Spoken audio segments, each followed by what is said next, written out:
अहम खबर आपको दें, आपको बताएं जस्टिस तसद्दुक जिलानी रिटायर्ड जजेस इंक्वायरी कमीशन के सरबराह मुकर्रर हो चुके हैं। अहम खबर आप तक पहुंचा रहे हैं। कमीशन इस्लामाबाद हाई कोर्ट के जजेस के इल्जामात की तहकीकात करेगा।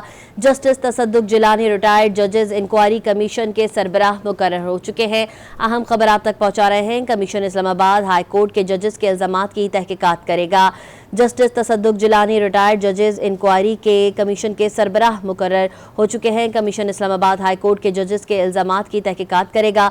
वफाकी काबीना ने इस्लामाबाद हाई कोर्ट के 6 जजेस को खत के मामले पर इंक्वायरी कमीशन की मंजूरी दे दी है। जराये के मुताबिक साबिक chief justice Pakistan Tassaduq Hussain Jillani inquiry commission के सरबराह होंगे, जिसकी वफाकी काबीना ने मंजूरी दे दी है। जराये का कहना है कि inquiry commission Islamabad high court के जजेस के इल्जामात की इंक्वायरी करेगा। जराये के मुताबिक वजीर आजम और चीफ जस्टिस पाकिस्तान के दरमियान मुलाकात में इंक्वायरी कमीशन की तश्कील पर भी इत्तेफाक हुआ था। अहम खबर आप तक पहुंचा रहे हैं। इस्लामाबाद से वफाकी काबीना ने इस्लामाबाद हाई कोर्ट के 6 जजेस के खत के मामले पर इंक्वायरी कमीशन की मंजूरी दे दी है। जराये के मुताबिक साबिक chief justice Pakistan Tassaduq Hussain Jillani inquiry commission के सरबराह होंगे, जिसकी वफाकी काबीना ने मंजूरी दे दी है। मजीद जानेंगे ब्यूरो चीफ इस्लामाबाद तारिक चौधरी से। जी तारिक चौधरी, बताइएगा तसद्दुक हुसैन जिलानी इंक्वायरी कमीशन के सरबराह मुकर्रर हो चुके हैं। जी, फाके का बयान खिलाफ अभी थोड़ी देर पहले तक जारी था। तमाम इतलात यही हैं जराये से कि जो ये मामला था, 6 जजेस ने खत लिखा था कि उनके मामलात में मुदाखलत हो रही है, तो उस पर 2 रोज पहले हुकूमत ने ऐलान किया था कि इंक्वायरी कमीशन मुकर्रर किया जाएगा। आज फाकी काबीना के इजलास में उस कमीशन की सरबराही कमीशन की मंजूरी भी दे दी गई है और साथ ये इतलात हैं कि जस्टिस रिटायर्ड तसद्दुक हुसैन जिलानी साहब जो हैं वो इस कमीशन के सरबराह होंगे।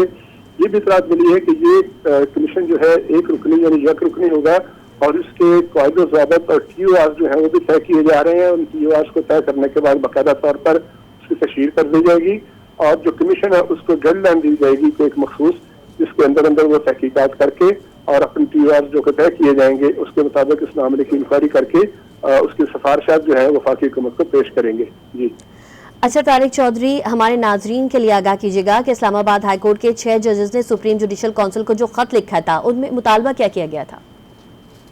देखिए जी, उन्होंने मेंशन ये किया था कि जब वो मुख्तलिफ मुकदमात सुन रहे होते हैं तो उनके अपने फ़राइज़ की अदायगी में उनके मामलात में मुदाखलत की जाती है, उन पर दबाव आता है और इस तरह की उन्होंने इस बात का इज़हार किया था और सुप्रीम जुडिशल काउंसिल को खत लिखा था। अब सुप्रीम जुडिशल काउंसिल के खत लिखने के बाद जो chief justice supreme court of Pakistan है उन्होंने उसी रोज, आपको याद होगा, उन्होंने पहले एक फुल कोर्ट तलब की और फुल कोर्ट जो है 2-3 घंटे से ज्यादा बैठ गई और उसमें कुछ मामला तय हो गए, तबादला ख्याल हुआ। फिर अगले रोज प्राइम मिनिस्टर ऑफ पाकिस्तान जो थे वो दोपहर 2 बजे उनसे मिलने गए प्राइम मिनिस्टर से, जिसमें अटॉर्नी जनरल ऑफ पाकिस्तान भी शामिल थे, वजीर कानून भी शामिल थे और सीनियर जजेस भी शामिल थे।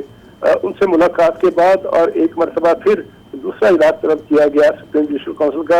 हुकूमत ने भी ऐलान किया कि उस पर इंक्वायरी कमीशन बनाया जाएगा और फिर सुप्रीम जुडिशल काउंसिल के इजलास के बाद ठीक है तारिक साहब, आपसे मजीद भी तफसील जानते रहेंगे। अभी आपको बताएं chief justice Pakistan Tassaduq Jillani Hussain Jillani inquiry commission के सरबराह मुकर्रर हो चुके हैं।